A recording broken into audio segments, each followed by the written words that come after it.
నమస్కారం ఘంటారావానికి స్వాగతం. ముందుగా ప్రధానాంశాలు.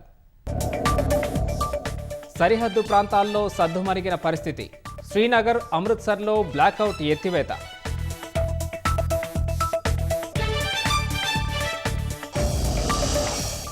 నేడు జవాన్ మురళీనాయక్ అంత్యక్రియలు. నివాళులర్పించిన ఏపీ మంత్రులు లోకేష్, పవన్.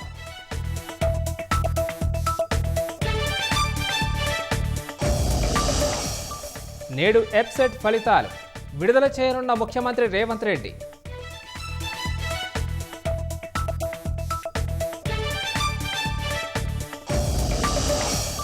నిర్మల్ జిల్లా నీలాయపేట సమీపంలో రోడ్డు ప్రమాదం.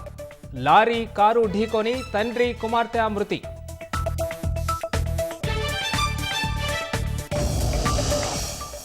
ఐపీఎల్ పునరుద్ధరణపై నేడు నిర్ణయానికి ఛాన్స్.